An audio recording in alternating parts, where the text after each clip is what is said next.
Assalamualaikum warahmatullahi wabarakatuh. Alhamdulillah hamdan katsiran tayyiban mubarakan fih kama yuhibbu rabbuna wa yarda. Asyhadu an la ilaha illallah wa asyhadu anna Muhammadan abduhu wa rasuluhu sallallahu alaihi wa ala alihi wa sahbihi wa sallama tasliman katsiran. Amma ba'du. Alhamdulillah, puji syukur kita panjatkan kepada Allah Subhanahu wa taala yang telah memberikan kita berbagai nikmat sehingga pada pagi hari ini kita dapat melanjutkan kelas kita program Ulumul Quran kelas 101 bersama Al-Ustadz Denny Setiawan hafizahullahu ta'ala. Insyaallah pada kesempatan pagi hari ini kita akan membahas mengenai topik seputar wahyu.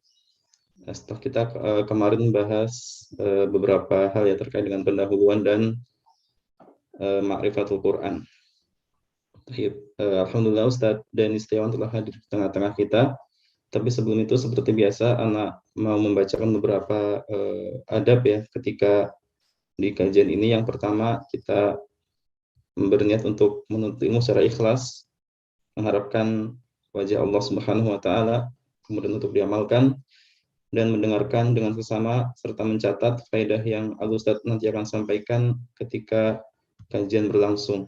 Kemudian juga mohon memperhatikan adab-adab berpakaian meskipun dalam keadaan tidak menyalakan kamera, dan seluruh peserta diharapkan untuk menonaktifkan audio ya, kecuali nanti ketika ingin bertanya di sesi tanya jawab dan telah diizinkan oleh moderator. Untuk sesi tanya jawab nanti akan dilaksanakan sekitar 10 menit sebelum kelas ini ditutup ya, sebelum sesi ini ditutup setelah kajian berlangsung. Ikhwan boleh bertanya via teks maupun audio, adapun akhwat kami persilakan bertanya via teks saja dan nanti akan dibacakan. Sebelum nanti ikhwan ada yang bertanya via audio, Anda persilakan untuk mengangkat tangan ya nanti insyaallah. Baik, kita langsung mulai saja kajian kita pada pagi hari ini. Kepada Al-Ustadz Denny Setiawan kami persilakan, falyatafadhal mashkur.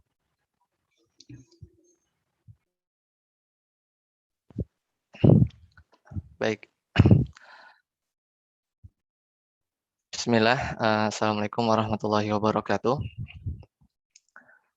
Alhamdulillah dan katsiran thayyiban mubarakan fih kama yuhibbu rabbuna wa yarda. Asyhadu an la ilaha illallah wahdahu la syarikalah wa asyhadu anna Muhammadan abduhu wa rasuluh. Allahumma shalli ala Muhammad wa ala ali Muhammad. Alhamdulillahilladzi bi ni'matihi tatimmus shalihat. Kita bertemu kembali di pagi ini ya.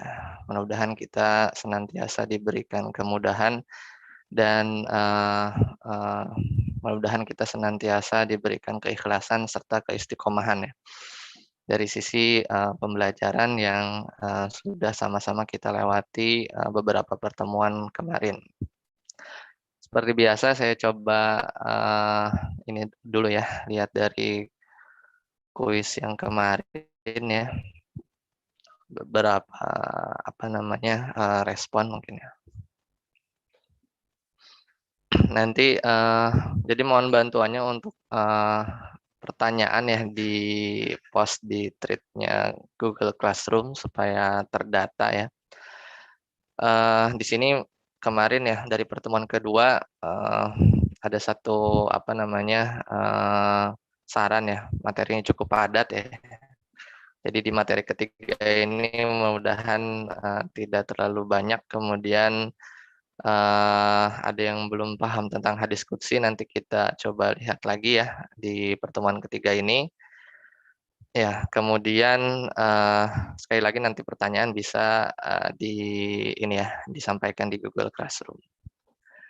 Baik, sekarang kita masuk ke materi di pekan ketiga, yaitu tentang wahyu.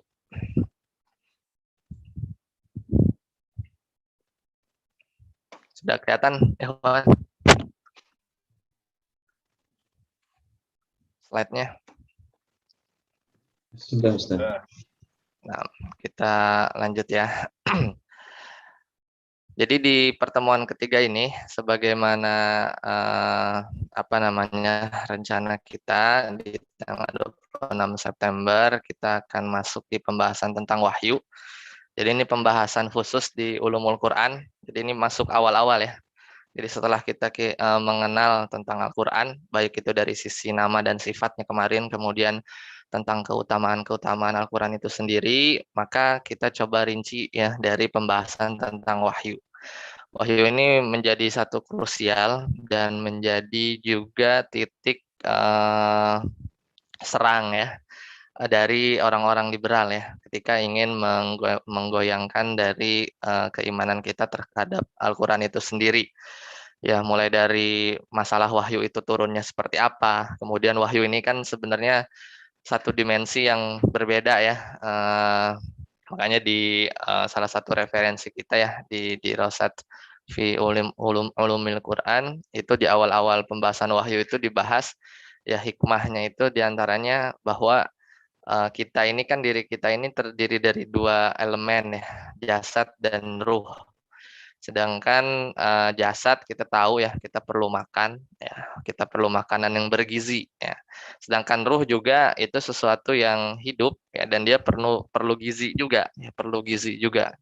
Kata Dr. Fahad ya, beliau mengatakan bahwa di antara hikmah diturunkannya wahyu ya dengan sebaik-baiknya melewati perantara malaikat Jibril kemudian kepada Rasulullah SAW ya, which is itu adalah Al-Quran, itu adalah sebagai gizi bagi ruh ya, gizi bagi ruh.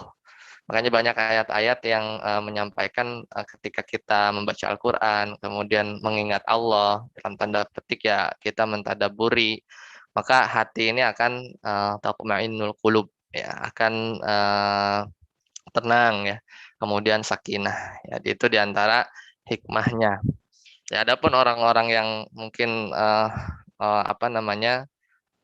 liberal kemudian atau yang berusaha menolak proses turunnya wahyu ini secara akal tidak masuk akal ya, karena memang dimensinya beda.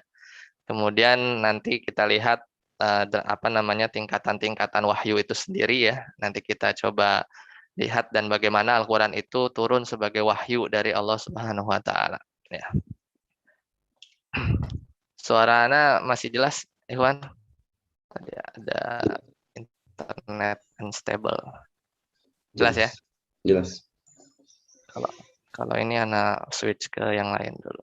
Oke, kita lanjut ya.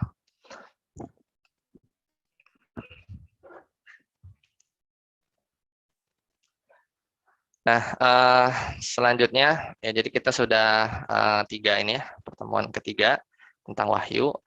Indikatornya ada 3, jadi nanti bisa menyebutkan ya, wahyu itu ada bermacam-macam, kemudian nanti bisa menjelaskan ya selepas kelas ini, Al-Quran itu sebagai salah satu wahyu ya dari Allah, ya berikut proses turunnya ya. Kemudian nanti bisa menyebutkan juga dari 16 para sahabat Nabi yang penulis wahyu, baik itu ditulis secara tulisan atau ditulis secara dalam tanda kutip dihafal, itu totalnya kurang lebih ada 16, maka nanti minimal 4 lah kita kenal. Nah, kemudian ruang lingkup diskusinya mulai dari pengertian, macam-macam, dan nanti Al-Quran itu sendiri ya. Baik, kita mulai. Jadi yang pertama, dari sisi definisi wahyu itu sendiri ya, dari sisi definisi wahyu itu sendiri. Jadi secara bahasa, wahyu itu adalah isyarat yang cepat ya. I'lam al-khafi ya. Jadi secara bahasa ya. Jadi katakan oleh orang-orang Arab itu wahyu ya adalah isyarat yang cepat. Nah, adapun dalam Al-Qur'an berarti ditinjau dari sisi bahasa, wahyu itu banyak ya yang kita dapati, semisal di surat Al-Qasas Allah Ta'ala berfirman, a'udzubillahi minasyaitonirrajim, wa auhayna, jadi ada fiil ya, wa auhayna ila ya wa auhayna ila ummi Musa an ardi'ih, ketika Allah mengilhamkan ya. Jadi wahyu juga kadang secara bahasa itu dimaknakan mengilhamkan ya, atau ilham, yaitu ketika mengilhamkan kepada ibu Musa untuk menyusui ya Nabi Musa ketika itu. Kemudian lafaz yang lain ya juga ada menggunakan lafaz auha ya. Itu di surat Al-Maidah ya, wa id auhaitu ilal hawariyin ya an aminu bi ya wa bi rasuli qalu amanna dan seterusnya. Jadi dan ingatlah ketika aku ilhamkan. Tapi pakai fiilnya auha, ya. Pakai fiilnya auha itu. Itu artinya mengilhamkan kepada hawariyin, ini pengikut setianya Nabi Isa, ya. Juga wahyu secara bahasa maknanya insting, biasanya pada binatang ya. Kalau insting ini sifat naluri ya. Misalnya di surat An-Nahl ayat 68 ketika Allah memberi goziroh ya kepada binatang. Wa auha juga sama. Itu secara bahasa jadi banyak ya. Wa auha rabbuka ilan nahli ya anittakhidhi minal jibali buyutan. Dan Allah bukan memberi wahyu, jadi nggak ada binatang itu jadi nabi gitu ya. Dan yang rojih juga tidak ada nabi dari kalangan perempuan. Meskipun tadi ibunda Musa ya alaihi salam itu diistilahkan dalam Al-Qur'an auha juga ya gitu ya. Wa auhayna ila ummi Musa, tapi bukan nabi ya. Kayak gitu kurang lebih. Kemudian bisa juga ya wahyu ini datang dari setan ya. Bisa juga datang dari setan, yaitu surat Al-An'am ya di ayat 112 ya. Wa inna syayatina la yuhu, tapi fil mudhari ya, la yuhuna ila awliyaihim liyujadilukum ya. Itu juga sama. Jadi sesungguhnya setan-setan la yuhuna ya itu ya apa ya, bukan mewahyukan ya, boleh wahyu yang negatif ya, membisikkan gitu ya kepada aulianya ya, kawan-kawannya, liyujadilukum, untuk mendebat atau membantah kamu dan seterusnya.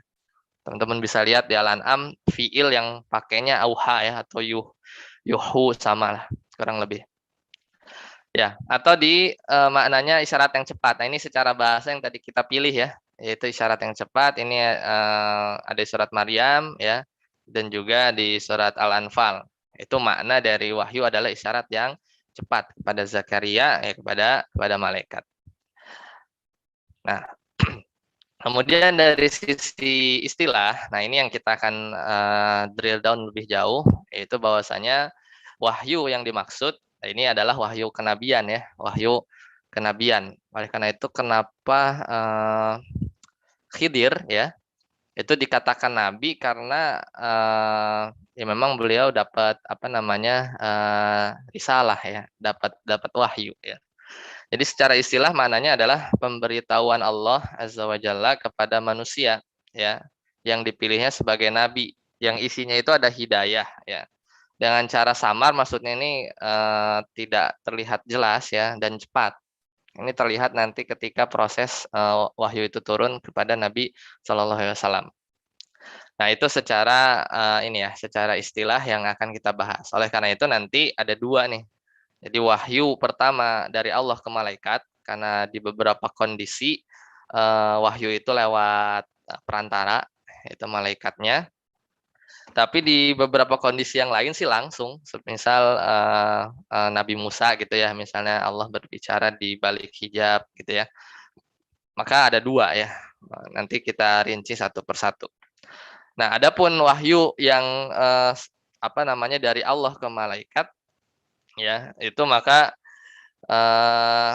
ada banyak ayat ya yang menunjukkan atas terjadinya hal ini.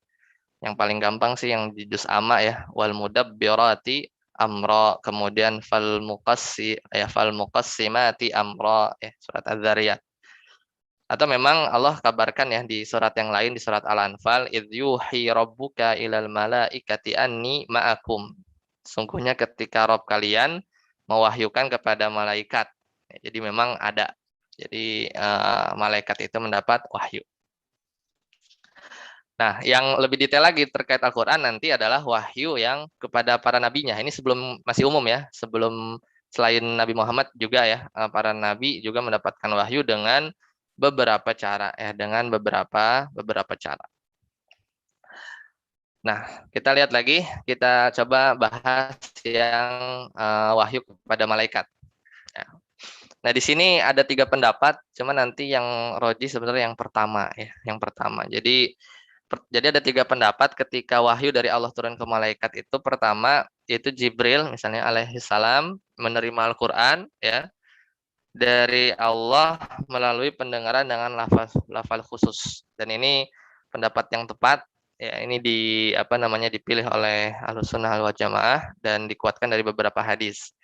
Ya, karena nanti kalau pendapat yang kedua, Jibril menghafalnya dari Lauhul Mahfuz, ya siapa yang bisa lihat atau isinya Lauhul Mahfuz ya. Sedangkan Lauhul Mahfuz itu namanya juga mahfuz ya, terjaga gitu ya. Tidak ada yang bisa ngintip ya atau bisa membaca ya, kecuali memang diizinkan.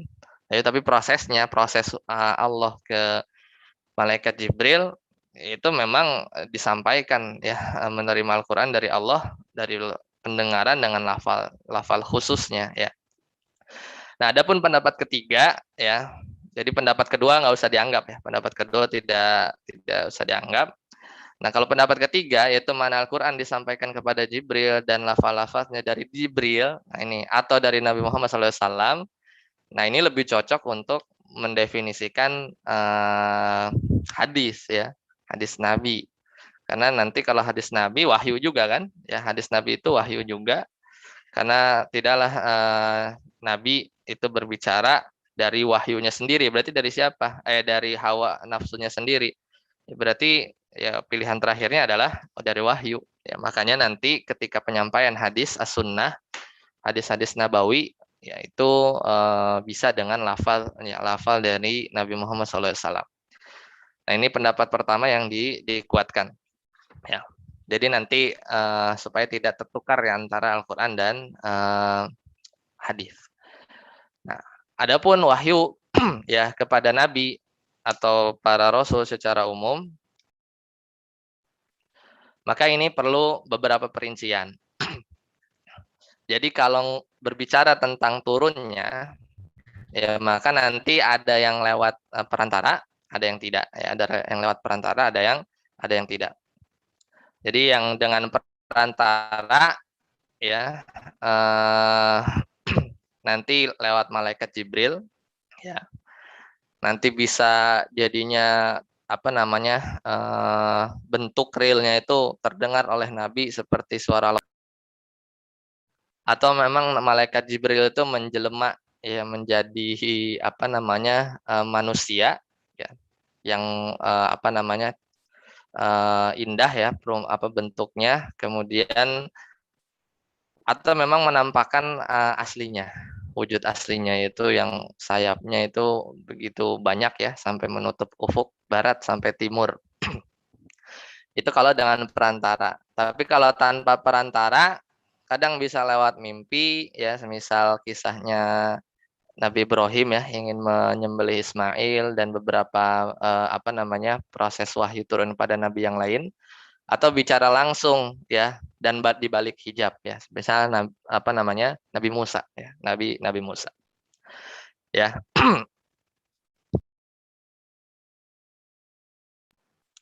Nah, kalau wahyu tanpa perantara ya, ini yang sebenarnya tidak ya terjadi dalam Al-Qur'an atau kepada Nabi Muhammad SAW, karena Nabi ya, khusus Nabi Muhammad SAW ketika mendapatkan Al-Qur'an itu dengan perantara semuanya. Di sini terjadi perbedaan pendapat. Kalau surat Al-Kautsar itu bukannya Nabi lagi tidur gitu ya. Jadi kan di asbabun nuzulnya di beberapa buku tafsir itu disampaikan bahwa ketika itu Nabi tertidur, kemudian pas bangun berseri-seri. Ya kenapa? Karena setelah dikatakan ditanya, kemudian beliau menjawab, sesungguhnya saya dapat dapat wahyu surat Al-Kautsar. Inna a'tainakal kautsar fasholli li rabbika wanhar inna syani'aka huwal abtar. Maka beliau tersenyum ya, Nah, tapi ya penjelasannya tetap ya sebenarnya dalam keadaan terjaga ya. Jadi tertidur di sini maksudnya bukan tertidur makna sebenarnya ya. Jadi tetap dalam keadaan terjaga, dan beliau mendapat wahyu bukan dalam keadaan tertidur. Nah, itu kalau yang tanpa untuk dari sisi Nabi ya, dari sisi Nabi Muhammad ketika mendapatkan Al-Qur'an. Nah, dari 3 model ya ketika Nabi Muhammad SAW ya mendapatkan wahyu dengan perantara, maka yang paling ringan itu sebenarnya yang ketika malaikat Jibril itu menyerupai. Jadi frekuensinya sama gitu ya. Jadi tidak ada rasa takut, kemudian ya karena melihat sama manusia gitu ya dalam wujudnya ya, ketimbang menampakkan dalam bentuk asli yang sangat luar biasa atau memang terdengar suara lonceng, dan ini yang lebih sering ya, ini yang lebih sering. Jadi seperti satu rantai yang tertarik atau ditarik di atas batu yang licin ya. Jadi sangat bergemuruh kencang.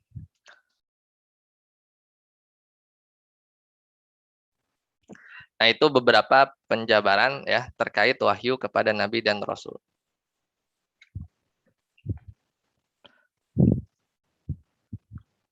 Ya, kita lanjut. Oleh karena itu nanti ya, ini sekali lagi diulang ya, jelas bedanya ya antara Al-Qur'an, ini pembahasan yang kemarin ya, dengan hadis, atau hadis ini mau hadis nabawi atau hadis qudsi ya. Karena memang penyampaiannya kalau Al-Qur'an tadi ya disampaikan melalui malaikat Jibril dan jelas-jelas itu adalah kalamullah, makna dan lafaznya juga berasal dari Allah ya. Adapun hadis nabawi dan hadis qudsi ya, maka itu berbeda ya, berbeda dari sisi makna lafaz-lafaznya itu disampaikan oleh Nabi Muhammad SAW ya. Jadi sifatnya berbeda jauh ya, berbeda jauh.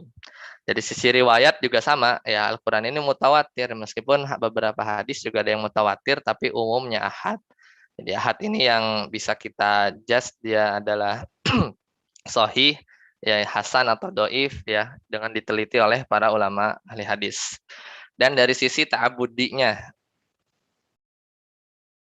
dari sisi ibadahnya juga baca hadis ya tidak sama dengan membaca Al-Qur'an. Oleh karena itu Al-Qur'an ya dibaca ayat-ayatnya ketika sholat ya. Jadi seperti itu. Adapun hadis qudsi dengan hadis nabawi itu perbedaannya dari sisi bahwa hadis qudsi ini dalam penyampaian riwayatnya itu disampaikan bahwa ini riwayat dari Allah langsung gitu ya. Tapi bukan Al-Qur'an ya, bukan Al-Qur'an. Makanya di pertemuan kemarin disampaikan bahwa hadis qudsi itu seringnya diawali ya misalnya Allah berfirman atau Nabi meriwayatkan yang merupakan riwayat dari perkataan Allah, baru disampaikan isinya ya, baru disampaikan isinya. Tapi tidak boleh dibaca ketika sholat. Nah, maka Al-Qur'an ya kalau ditinjau dari sisi wahyu ya, dari pendahuluan yang tadi ya, kesimpulannya seperti ini. Ya, jadi dia hanya lewat perantara saja ya untuk Al-Qur'an kepada Nabi Muhammad SAW.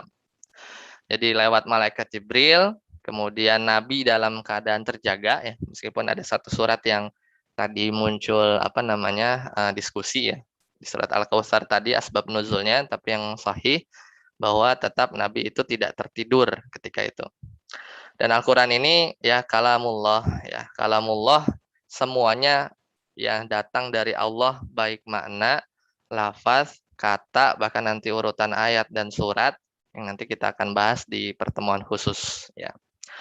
Demikian malaikat Jibrilnya juga ya ketika mendapatkan wahyu dari Allah juga menyampaikan sebagaimana malaikat Jibril itu mendapatkan wahyu dari Allah itu. Jadi tanpa ada pengurangan, tanpa ada perubahan redaksi ya, disampaikan kepada Nabi Muhammad SAW. Begitu juga Nabi Muhammad SAW menyampaikannya kepada umatnya.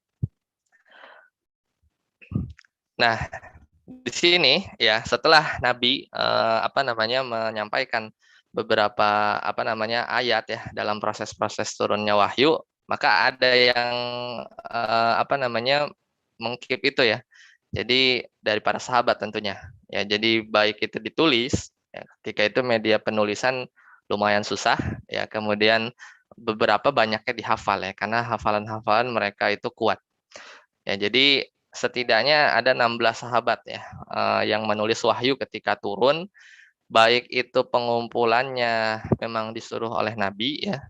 Ya, tentunya kalau disuruh oleh Nabi juga ada dua cara ya. Ada yang ditulis setelah dari kabar dari sahabat yang lain, atau memang ditulis langsung di hadapan ya, depan-depanan ya, didikte oleh Nabi Muhammad SAW. Atau sebagiannya lagi memang menulis atas kehendaknya sendiri ya, sebagai bentuk penjagaan. Dan istilah penulisan wahyu ini ya, ini mencakup juga para sahabat yang menghafal ya, para sahabat yang menghafal. Kalau kita membagi dua ya, dari sisi turunnya wahyu ya, nanti setelah ini ya, setelah pertemuan keempat kita akan bahas Makkiyah dan Madaniyah, maka berarti kurang lebih ada dua ya, ada dua bagian nih. Jadi ada sahabat yang memang nulisnya part ketika di Makkah ya, atau part ketika sebelum hijrah, dan ada sahabat yang menulis bagian di part di setelah Rasulullah SAW hijrah, atau ada yang memang menulis kedua-duanya ya, kedua-duanya. Nah, ini dari 16 orang ini ya, dari 16 orang ini. Contohnya kalau di fase Mekah itu ada Abdullah bin Abi Asar, kemudian Hanzalah ya bin Ar-Rabi. Nanti kita lihat ya profil sedikit dari 16 orang ini. Di fase Madinah yang terkenalnya itu Ubay bin Ka'ab, ini first man-nya ya, sekretaris satu lah kalau di ibaratnya di organisasi itu ya. Kemudian Zaid bin Sabit ini sekretaris dua gitu. Kalau nggak ada Ubay ya carinya Zaid gitu. Kalau nggak ada Ubay bin Ka'ab carinya Zaid. Ya, ada yang tadi tidak bisa dibedakan karena mungkin ya di Mekah juga ikut ya, Madinah juga ikut. Misalnya Abu Bakar, Umar, Utsman, Ali, Az-Zubair bin Awam ya, Amir bin Fuhairah ya, dan seterusnya. Nanti kita lihat detailnya di slide selanjutnya. Ya, jadi penjagaannya itu mulai ya oleh para sahabat ya. Di sini juga waktu itu di pertemuan berapa gitu ya, ada pertanyaan ya, kenapa dilarang gitu ya penulisan hadis ya. Sebenarnya ya karena memang effortnya kepada ini ya, pada Al-Quran ya, supaya memang tidak tercampur ya, meskipun nanti di akhir-akhir itu diperbolehkan untuk menulis hadis ya. Karena dua-duanya wahyu, karena dua-duanya wahyu dari Allah Subhanahu wa taala. Nah, 16 orang ini ya, jadi 8 dulu. Yang pertama Ubay, ini yang paling terkenal. Beliau Ansor ya. Berarti di mana nih ya? Kaum Ansor ya, berarti di Madinah. Kemudian beliau menghafal juga ya, beliau menghafal ya, kemudian qori ya. Dia qori bacaannya bagus. Kemudian tadi kalau di Madinah ya, kalau mau catat ya atau keperluan yang lain ya, itu yang dicari Ubay yang pertama kali. Kemudian Zaid bin Sabit, ini orang keduanya. Zaid bin Sabit ini pinternya bukan main. Kenapa? Karena beliau tuh pernah disuruh untuk belajar aksara-aksara bahasa selain bahasa Arab. Yang diperintahkan itu aksaranya Yahudi, cukup 15 hari. Beda dengan kita ya, suruh belajar bahasa, mungkin perlu les berapa tahun ya. Bahasa Arab juga mungkin nggak kelar-kelar itu belajarnya. Tapi Zaid bin Sabit kasih cuma 15 hari langsung fasih ya dan mahir dalam penulisan aksara-aksara Yahudi, Suryani, Ibrani gitu ya. Karena memang perlu ketika surat menyurat. Dan beliau adalah juga penulis wahyu. Kemudian Abu Bakar As-Siddiq, ini siapa yang nggak kenal beliau? Tapi nama aslinya biasanya lu nggak tahu ya. Nama aslinya itu Abdullah bin Abi Quhafah, Amirul Mukminin. Kemudian Umar bin Khattab, kunyah yang lain adalah Abu Hafs ya, Abu Hafsin. Kemudian Utsman bin Affan yang beliau ini juga menikahi dua anaknya Nabi. Kemudian Ali bin Abi Thalib, ini 4 khalifah ya, sudah barang tentu ya, intensitas dengan nabinya besar ya. Dan ini mereka berempat ya, radhiyallahu anhum ajma'in, juga tercatat sebagai orang atau para sahabat yang berkontribusi dalam penulisan wahyu. Kemudian Muawiyah bin Abi Sofyan, ya ini nanti akan menjadi khalifah ya, atau satu gubernur di pemerintahan setelah Nabi wafat ya. Tapi ketika awal-awal keislamannya, masuk Islam ketika Fathu Mekah, ya beliau juga ikut menulis, ya ikut menulis. Jadi tulisan-tulisannya berarti terdokumentasi ya sebagai bahan pengumpulan nanti sejarah Mushaf Al-Quran itu sendiri. Nanti kita bahas terpisah. Kemudian ada Abdullah bin Abi As-Sarh. Ya, ini orang pertama di Quraisy, ya. Berarti di Mekah nih sebelum hijrah.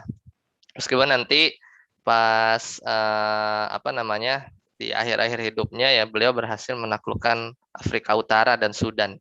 Terkenal beliau ya, terkenal beliau sebagai ya kutab ya, sebagai apa namanya penulis wahyu.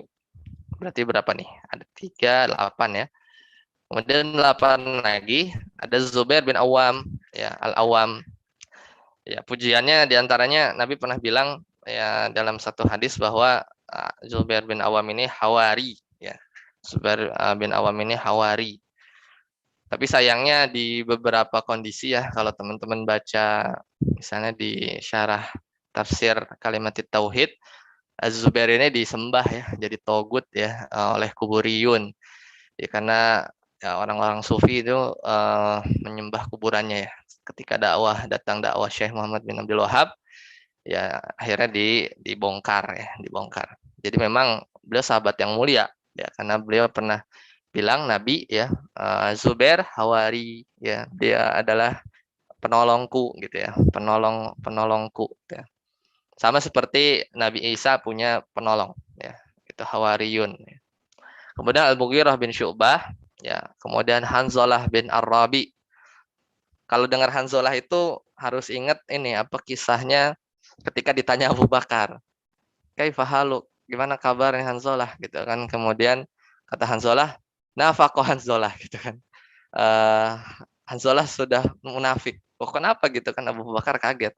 Kenapa kok kamu bilang Hanzalah telah munafik? Iya, soalnya kalau saya apa namanya ada di majelis Nabi saya ingat akhirat ya, kemudian pokoknya kalau dekat-dekat orang soleh atau lagi di masjid tuh ingatnya akhirat, tapi pas udah keluar dari majelis Nabi ya saya kembali lagi apa namanya berurusan dengan dunia atau ya tidak seperti ketika kondisi bersama bermajelis dengan Nabi Muhammad SAW ya. Jadi berarti hatinya lembut sekali ya, hati beliau itu lembut sekali sampai-sampai saking apa namanya khawatirnya gitu ya, kok bisa ya ketika jauh dari majelis Nabi saya ini kok imannya turun gitu ya, bahasanya kurang lebih seperti itu. Nah, itu Hanzalah itu ya, itu beliau adalah penulis wahyu. Ini kenapa dikasih poin-poin supaya ingat aja ya, karena ini bukan hafalan mati, tapi kalau kita ingat keunikan masing-masing kita bisa hafal nih 16 sahabat penulis wahyu ini. Nah, kemudian Amir bin Fuhairah. Ya, ini beliau menulis sebelum hijrah. Berarti di fase Mekah ya. Beliau ini di fase Mekah. Tapi beliau ikut juga ke Madinah. Ya, jadi selama di 2 fase itu beliau menulis wahyu. Berarti ini termasuk golongan yang tadi ya. Seperti orang-orang yang menulis wahyu tapi tidak bisa dibedakan ini di mana nih apa namanya fase Mekah atau Madaniyahnya. Nah, ini kenapa penting? Karena nanti apalagi nanti di pertemuan keempat kita akan detailkan tentang Makkiyah Madaniyah. Ya nanti kalau misalnya riwayat-riwayat atau diketahui asbab nuzulnya atau penulisannya ini dari salah satu dari apa 16 ini, kita bisa tahu oh ini nulisnya di mana gitu kan. Kemudian itu bisa menjadi indikasi membantu kita bahwa ayat ini adalah Makkiyah atau Madaniyah dan seterusnya. Meskipun nanti pada akhirnya pengetahuan tentang Makkiyah Madaniyah ini ya puncaknya adalah digunakan oleh mufassir, yaitu yang mau menafsirkan Al-Qur'an ya. Jadi kita harus tahu dulu ini ayatnya konteksnya ada di mana supaya lebih apa namanya lebih bijak ketika menafsirkan Al-Qur'an. Jadi puncaknya nanti setelah ulumul Quran ini adalah ya ilmu tafsir, ya usul tafsir. Kemudian ada Yazid bin Abi Sufyan, ini saudaranya Muawiyah bin Abi Sufyan.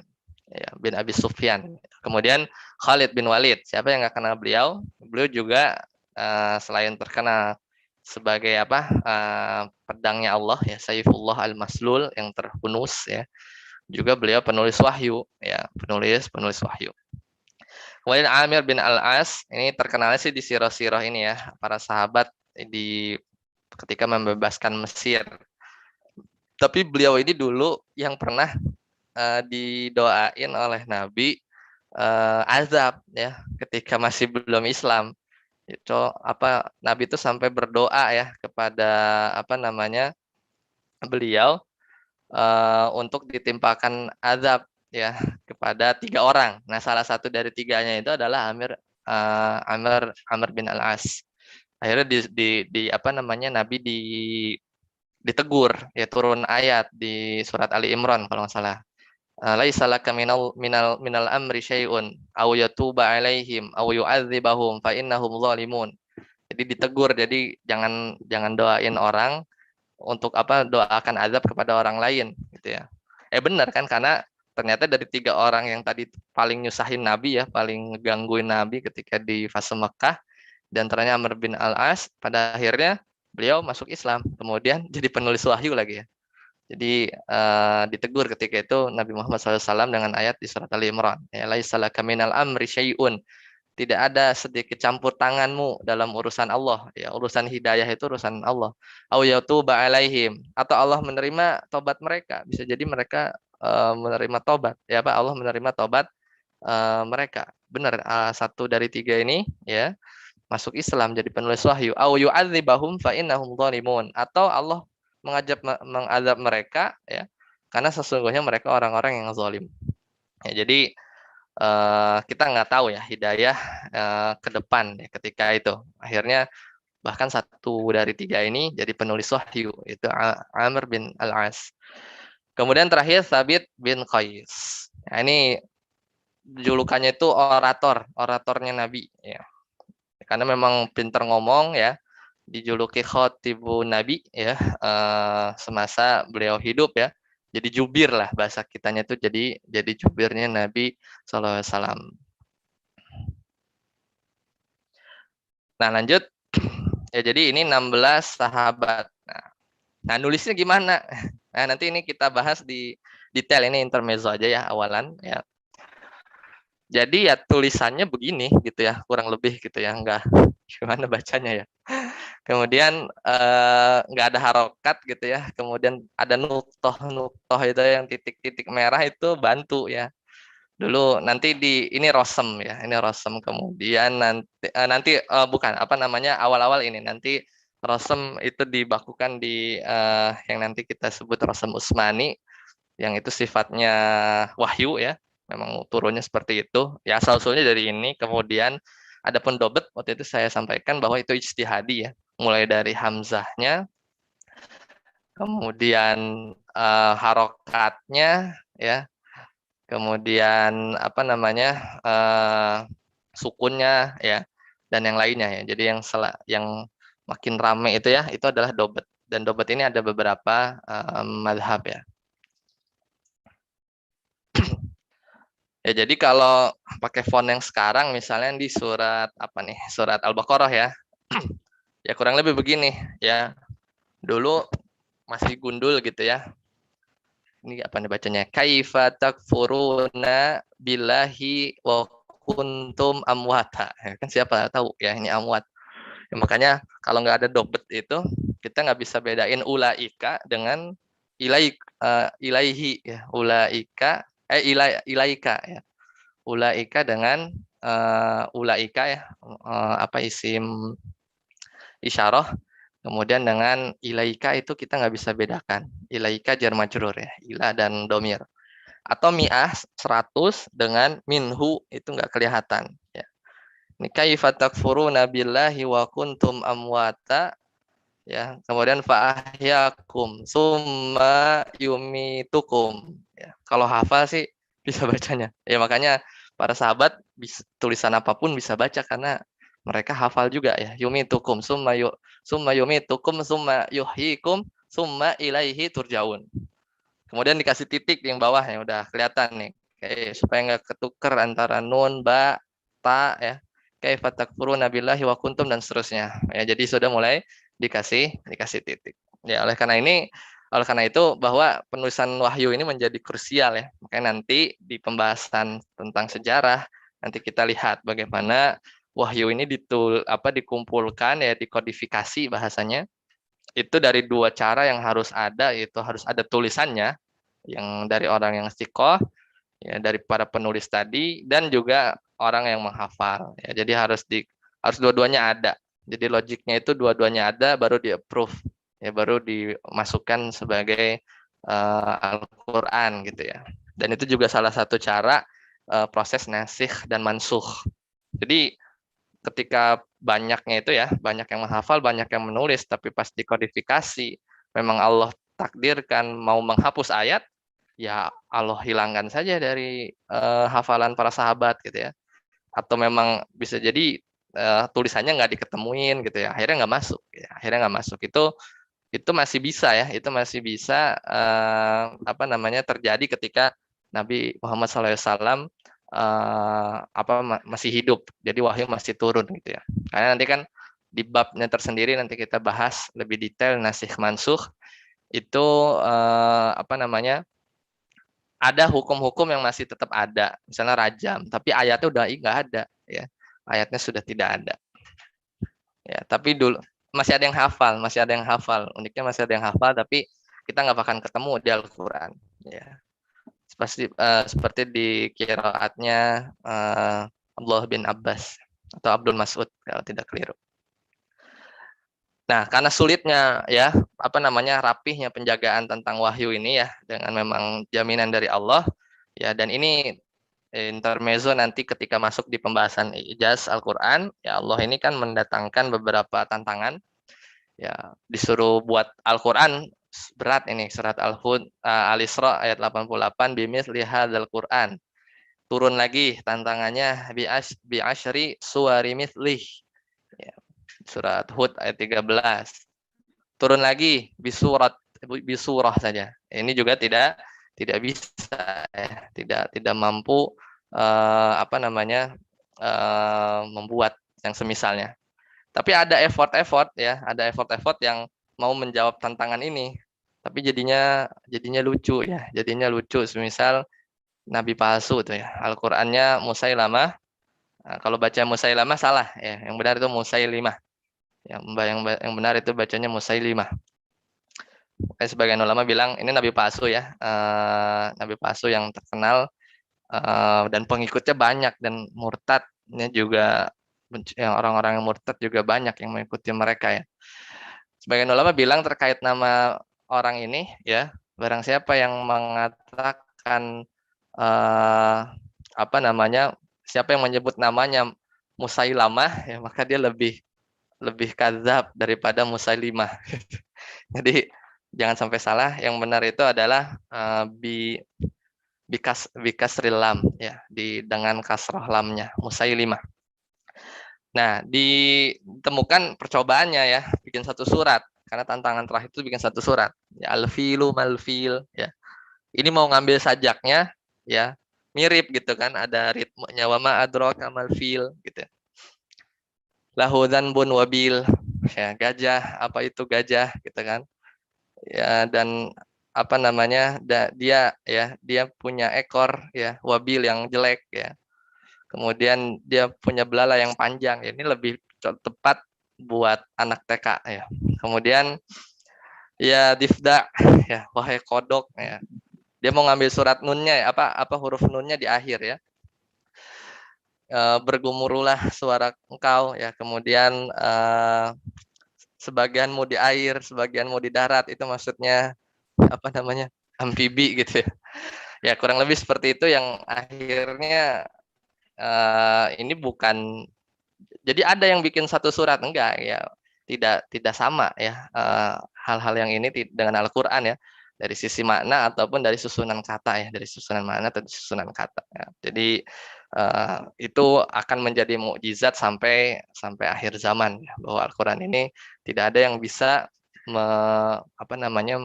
mengubahnya ya, atau membuat yang semisalnya. Bahkan kalau kita datangkan orang-orang di muka bumi ini ya, bersatu untuk membuat semisal Al-Qur'an. Demikian itu di pembahasan wahyu ini ya, pembahasannya cukup ringan, referensinya juga tambahannya cuma satu ya. Jadi di pertama Mabahis fi Ulumil Quran, teman-teman bisa baca di halaman 24 sampai 45 ya. Cuman 20-an halaman. Ini referensi utama kita. Kemudian Hidayatul Manan itu tadi ya, teman-teman bisa lihat 16 orang penulis Al-Qur'an dari para sahabat, itu ada di halaman 54 sampai 70.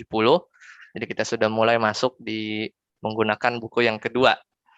Adapun tambahannya itu masih sama di Dirasat fi Ulumil Quran. Ini termasuk buku kontemporer yang paling lengkap lah. Cuman kayaknya belum ada terjemahan ya. Kalau ada terjemahan, coba kasih tahu ya, kabar-kabarin ya. Karena bahasa Arabnya aja sekitar 600 halaman, tapi termasuk paling lengkap ya. Keren nih, buku yang ketiga ini buku yang sangat bagus ya untuk Ulumul Quran. Karena lebih banyak hikmah-hikmah yang diambil dari setiap pembahasan di Ulumul Quran. Saya kembalikan ke Ikhwan. Barakallahu fikum, semoga bermanfaat dan menjadi menambah, tidak sekedar menambah wawasan tapi menambah keimanan kita kepada Allah dan rasa takut kita kepada Allah Subhanahu wa taala. Barakallahu fikum. Fikum barakallahu, jazakumullah khairan Ustaz Dani Setiawan yang telah menyampaikan materi mengenai wahyu beserta penjelasannya. Alhamdulillah materi telah selesai, kita masuk ke sesi tanya jawab. Ustaz, ada beberapa pertanyaan yang telah masuk di kolom chat di sini, tapi sebelum itu mungkin di sini ada peringatan bahwa network antum ada masalah koneksi, Ustaz. Mungkin bisa diperbaiki terlebih dahulu. Jadi suaranya sempat putus nggak, Man? Suaranya jelas, Ustaz, cuman gambar tidak ada, gambar antum maksudnya. Oh iya ya. Suara dan slide alhamdulillah jelas. Ya lanjut. Kayaknya masalah. Lanjut, Tuhan. Ada pertanyaan dari Yakin Erhia. Beliau bertanya, saat Fatu Mekah, apakah ada wahyu yang turun di Mekah, Ustaz? Kemudian apakah wahyu tersebut kalau ada masuk Makkiyah atau Madaniyah? Demikian, Ustaz.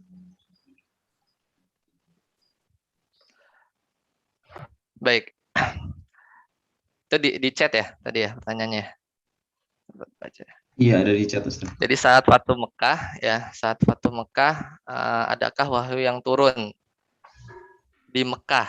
Apakah masuk Makkiyah dan Madaniyah? Nanti detailnya kita bahas di Makkiyah Madaniyah ya. Biar supaya lebih detail. Cuman ketika Fathu Mekahnya itu, pas Fathu Mekahnya apakah ada wahyu yang turun? Nanti kita cek sama-sama ya, ada tidak surat yang turun. Kalau setahu anak, kalau yang An-Nasr ya, idza an-nasrullahi wal fath, sebagian sahabat menafsirkan itu tentang Fathu Mekah, tapi sebagai kabar gembira gitu ya. Sebagian yang lain memang itu menunjukkan bahwa Nabi Muhammad SAW bentar lagi akan wafat ya. Jadi nggak tahu itu pas di Fatu Mekahnya sendiri atau tidak. Nanti kita bisa cek ya di buku-buku tentang asbab nuzul. Tapi apakah kalaupun ada, apakah masuk Makkiyah dan Madaniyah? Harusnya Madaniyah, karena nanti yang rajih adalah surat yang turun setelah Rasulullah SAW hijrah, meskipun itu di Mekah, itu Madaniyah. Jadi poinnya itu ini sebelum hijrah apa setelah hijrah gitu ya, bukan dari sisi lokasi. Meskipun nanti ada yang berpendapat Makkiyah Madaniyah ini ditinjau dari sisi lokasi. Barakallahu fiik. Besok ya pertemuan keempat. Barakallah. Jadi bersabar ya, Ustaz. Insya Allah kita akan bahas besok di pembahasan mengenai Makkiyah dan Madaniyah.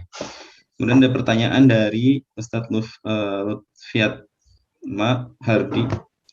Mohon izin bertanya, dalam bentuk penyamaran, Jibril menyerupai seorang laki-laki, lalu menyampaikan wahyu kepada Nabi. Jika dalam bentuk suara lonceng, bagaimana penyampaiannya kepada Nabi? Apakah setelah suara lonceng ada suara yang berbicara?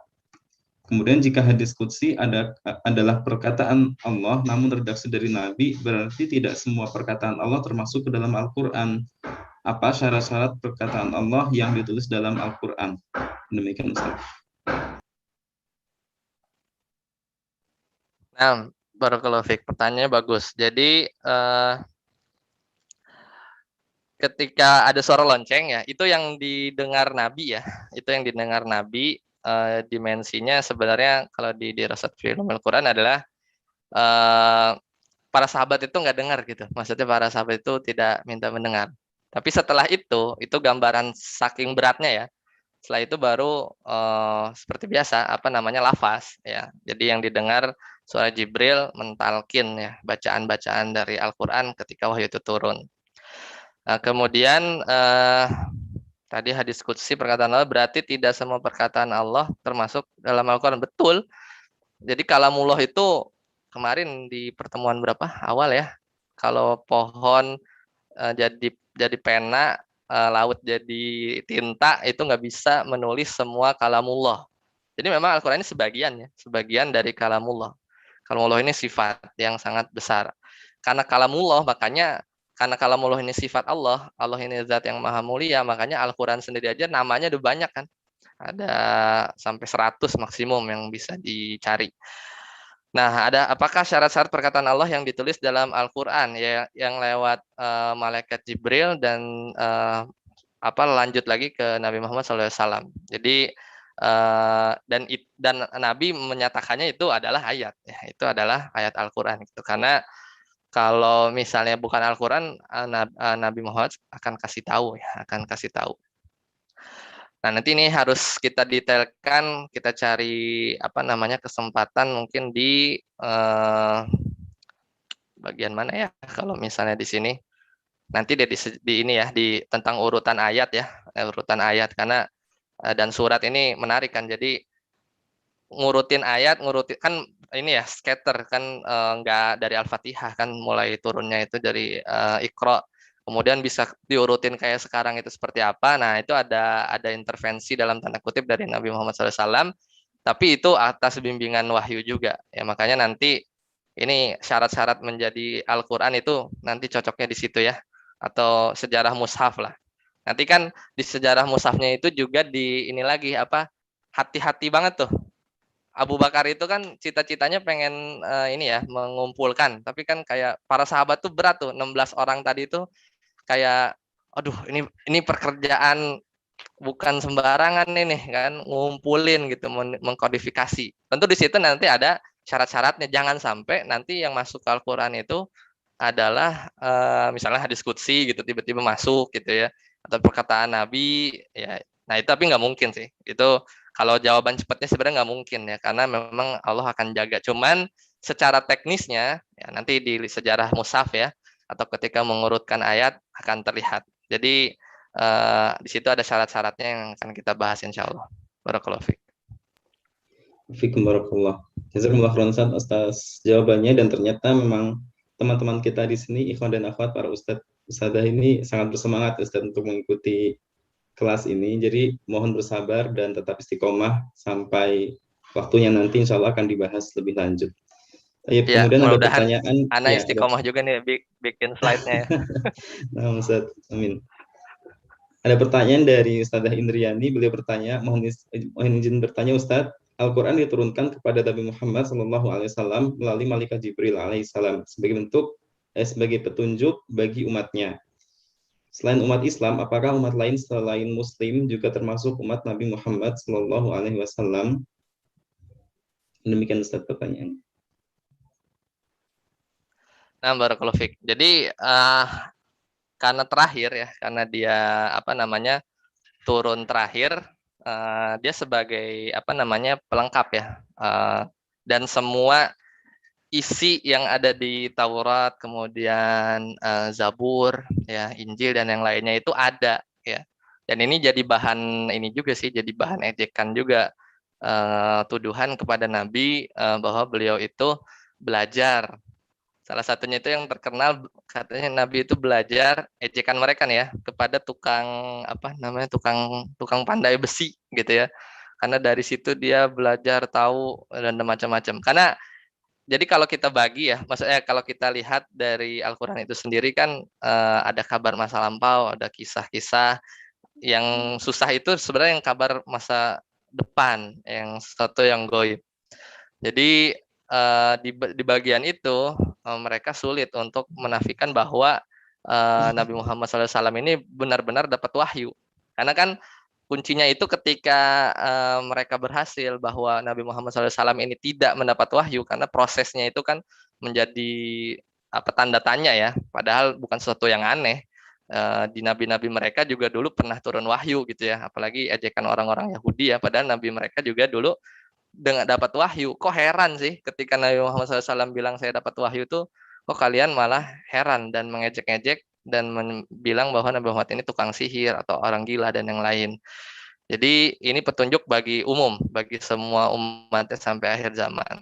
Nah, adapun umat lain selain Muslim, termasuk umat Nabi Muhammad SAW, ya sebagai objek dakwah tentu iya, ya bahkan tetap yang roji sebenarnya dari perkara usul ya, usul fikih itu karena memang khitobnya kepada semua umat manusia, pada akhirnya orang-orang kafir pun mereka selain diazab karena kekufurannya, mereka juga diazab terhadap disebabkan tidak menjalankan furu-furu syariat.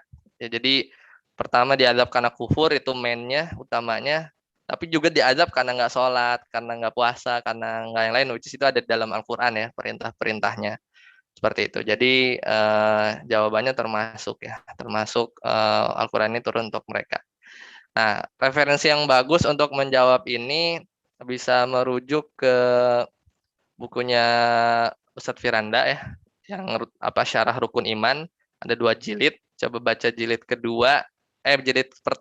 pertama yang iman kepada kitab. Nah, di situ menarik, di situ ada membandingkan dengan kitab Kejadian, kemudian bagaimana wahyu-wahyu itu turun dari sisi yang bukan Al-Qur'an ya, sebagai informasi. Kemudian di akhirnya juga jika ada bantahan juga terkait orang-orang liberal ya, terkait wahyu ini ya. Barakallahu fiik. Cari di Tokopedia ya. Endorse. Silakan Irwan. Iya Ustaz, jazakumullah khairan atas jawabannya. Kemudian pertanyaan selanjutnya dari Ustadz Budi dari Depok. Beliau bertanya, Ustadz, hadis qudsi itu ada berapa ayat dan apakah ada juga perselisihan tentang hadis qudsi tersebut? Syukran. Jadi hadis qudsi tidak dengan ayat ya, tidak ada ayat apalagi surat. Jadi nanti kan definisi surat itu kan kayak pembatas gitu ya. Makanya pindah dari Al-Baqarah ke Ali Imran itu kayak ada batasan kan. Kalau di Al-Qur'an kita tuh ada garis, ada ini kan, itu mana bahasa surah itu hordeng gitulah, kayak hijab gitu kan. Ayat tuh bagiannya dalam-dalamnya. Adapun hadis qudsi nggak ada ayat, nggak ada surat, dan ini menjadi pembeda antara hadis qudsi dengan Al-Qur'an. Nah, apakah ada perselisihan tentang hadis qudsi tersebut? Perselisihan dalam makna apa? Kalau dalam makna dia itu sahih apa enggak, itu dibalikin lagi ke para ulama ahli hadis ya. Tapi hadis qudsi atau hadis nabawi kita bisa temukan di kitab-kitab hadis secara umum, dicampur sih. Meskipun ada ulama yang ngumpulin ya hadis qudsi itu di satu buku. Saya lupa nama bukunya, tapi bisa dibaca di misalnya Taisir Mustalahil Hadis ya, karya Mahmud Tohan. Di situ ada pembahasan hadis qudsi. Nah, di akhirnya itu ada buku-buku yang cuma ngumpulin hadis qudsi aja. Tapi nggak tahu itu yang sahih semua atau enggak, apa perlu diteliti lagi. Jadi kalau hadis qudsinya dia mutawatir ya pasti sahih. Kalau hadis qudsinya ahad, ya istilah mutawatir ahad ini mudahan sebagian mungkin ada yang tahu, sebagian mungkin kalau perlu belajar mustalah hadis dulu. Nah, kalau yang ahad ini menjadi objek apakah dia sahih ya, hasan atau doif, seperti itu. Jadi ranahnya udah beda kalau hadis qudsi. Tidak ada ayat, tidak ada surat. Barakallahu fiik. Fiikum barakallah. Jazakumullah khairan atas jawabannya Ustaz. Ada pertanyaan selanjutnya dari Ustazah Dewi Setiarini. Beliau bertanya, Ahsanallahu ilaika Ustaz, bagaimana dengan isyarat-isyarat yang Allah berikan kepada para sahabat dan akhirnya disetujui?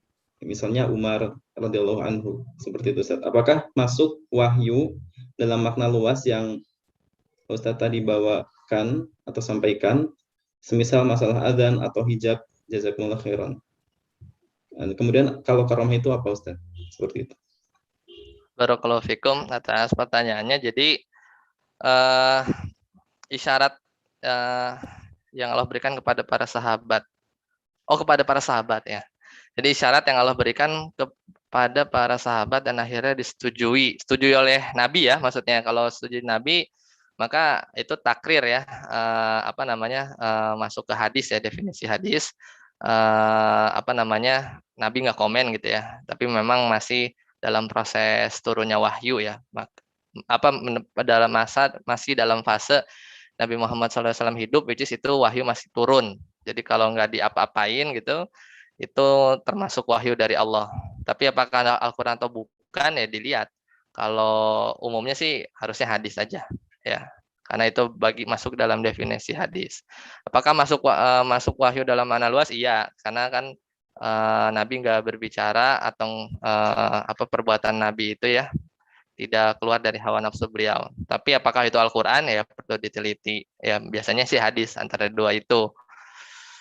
Semisal azan atau hijab. Ini perlu penjelasan detail ya, Anda nggak kurang paham maksudnya. Cuman kalau karomah itu apa?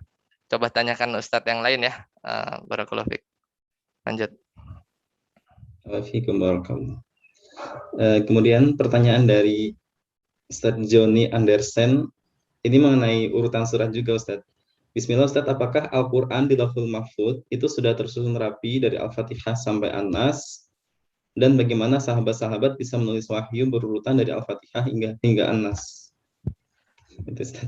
Nah, iya, jadi benar. Ini nanti kita bahas sebenarnya di Nuzul Quran atau Nuzul Quran, lebih tepatnya di Nuzul Quran, bab kelima ya, pertemuan kelima.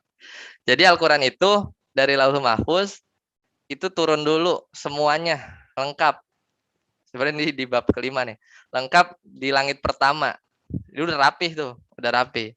Cuman bil hikmah, karena kalau langsung brek semua, ini kayak dikasih dosen, langsung baca nih, holiday, fisika, brek gitu kan, mabok kan gitu. Tapi dicicil, ada hikmahnya, kemudian ini untuk meringankan Nabi juga, kemudian pas lah kalau misalnya, yas'alunaka, ada pertanyaan-pertanyaan dari orang-orang kafir, tuh jawabnya tuh pas gitu kan.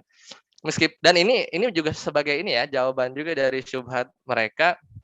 Kalau memang seandainya Al-Quran ini bikinan Nabi, ketika Aisyah radhiyallahu anha dituduh berzina, itu kan nunggunya lama banget ya, sampai sebulan ya, nanti dicek lagi ya. Baru terus Nabi itu sampai bilang, ya kalau memang kalau ini suruh minta ampun ya, atau memang kalau memang salah, nanti akan ada wahyu yang turun. Tapi kalau mau memang untuk menjaga harga diri atau kehormatan Nabi, harusnya Nabi langsung aja misalnya bikin ayat bahwa Aisyah tidak bersalah, tapi kan nunggu. Dan di masa penungguan itu kan berat sekali ya, baik bagi Nabi atau bagi Aisyah ya.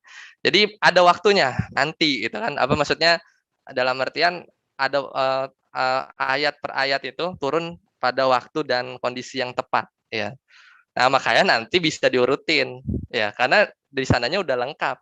Istilahnya apa ya, udah ada kerangkanya gitu, memang udah lengkap, tinggal nanti dirapihin di bawah gitu ya. Dasarnya dirapihin di bawah. Jadi turun dari Lauhul Mahfuz ke langit pertama itu sudah satu bundel gitu ya.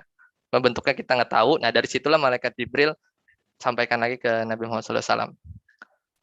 Wah, ini panjang ya, memang nggak apa-apa menggali rasa ingin tahu ya, cuman Anda cuma bisa ngasih ini aja, kerangka. Nanti ada di sini gitu ya. Meskipun beberapa materi belum Anda bikin slide-nya. Jadi Anda mudah-mudahan bisa komitmen bikin materi yang berbahasa Indonesia gitu sebenarnya tujuan Anda. Kalau bahasa Arab banyak. Lanjut, dua lagi. Iya, Tayyib, jazakumullah khairan Ustaz atas jawabannya. Dua pertanyaan lagi Ustaz, mungkin menyambung yang sebelumnya ya, saya bacakan dulu pertanyaan dari Ustaz Gema Mahardika. Untuk tata urutan surat dalam Al-Quran yang tadi disampaikan, berarti apakah sebelum Nabi wafat sudah ada bimbingan dari Nabi kepada para sahabat terkait urutan surat tersebut Ustaz? Apakah ada sumber hadisnya yang khusus? Ada.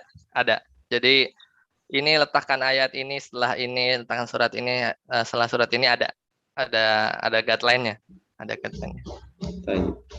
Tapi Berarti dulu nanti itu nggak sesimpel nyusun puzzle ya. Karena nanti ada ayat yang dihafal tapi nggak ditulis, ada yang ayat yang ditulis tapi nggak ada yang hafal. Itu jadi tidak tervalidasi gitu ya. Kemudian ada yang ayatnya sama, satu bacanya begini, satu bacanya begitu ya. Nah, itu nanti apakah itu dua ayat yang berbeda, apakah itu ayat yang sama? Nah, itu effortnya besar tuh di situ. Jadi tapi ada bimbingannya ya sampai sekarang. Jadi soalnya yang menarik nanti di yang ketujuh ini itu jadi menambah keimanan kita tuh ya pertama effort sahabat, kemudian ya benar-benar ini datangnya dari Allah gitu ya, bukan buatan manusia gitu ya, bukan buatan manusia atau makhluk. Lanjut, barakallahu fiik. Pertanyaan terakhir Ustaz mengenai tadi wahyu yang turun kepada malaikat ya. Bagaimana maksudnya lafal khusus saat Jibril menerima wahyu dari Allah? Maksud lafaz khusus. Tadi di slide ada dijelaskan tentang lafaz khusus. Ya, maksudnya lafaz Al-Quran itu sendiri ya. Jadi bukan atas redaksi lafal yang dibuat malaikat Jibril. Karena kan malaikat Jibril itu dinamakan Ruhul Amin ya. Ya namanya orang penyampai berita itu enggak ngemodif-modif gitu ya. Tidak ganti-ganti amanahnya gitu. Jadi lafal khusus yang itu maksudnya Al-Quran gitu ya. Maksudnya Al-Quran tidak merubah-rubah. Itu yang diyakini oleh Ahlussunnah wal Jamaah gitu. Dan itu yang jadi bahan yang digeser-geser tuh itu. Oh, ini redaksinya buatan malaikat Jibril dan Nabi Muhammad SAW. Ya bantahannya ya teman-teman bisa cari ya di internet atau beberapa jurnal yang bahas itu ya. Alhamdulillah pertanyaan telah kami bacakan semuanya dan dengan ini kita mungkin tutup ya kajian pada pagi hari ini. Jazakumullah khairan kepada Ustadz Dani Setiawan yang telah bersedia untuk menjelaskan materi tentang wahyu Al-Quran dan menjawab berbagai pertanyaan dari kita semua. Selanjutnya mungkin Ustadz mau ada yang disampaikan? Sudah cukup. Cukup. Kami ucapkan juga jazakumullah khairan kepada seluruh peserta, Ustadz Udalah dan Ikhwan serta akhwat yang telah hadir pada kesempatan pagi hari ini. Kami ingatkan untuk tidak lupa ya, nanti ketika ada kuis atau presensi silakan diisi di Google Classroom, dan juga semoga kita istiqomah baik para peserta atau ustadz dan juga panitia ya, semoga diberi keistiqomahan oleh Allah Subhanahu wa taala sehingga kita bisa tetap menuntut ilmu dan menyelesaikan kelas ini dengan baik ya, dan semoga ilmu yang kita peroleh, ilmu kita yang tuntut pada pagi hari ini dan seterusnya bisa bermanfaat dan jadi amal pemberat timbangan kita di hari kiamat nanti. Kami ucapkan jazakumullah khairan sekali lagi dan mohon maaf apabila ada kesalahan baik dari panitia ya, dari panitia mungkin ada kesalahan, kami mohon maaf. Kita tutup. Subhanakallahumma wa bihamdika asyhadu an la ilaha illa anta astaghfiruka wa atubu ilaik. Assalamualaikum warahmatullahi wabarakatuh. Waalaikumsalam warahmatullahi wabarakatuh.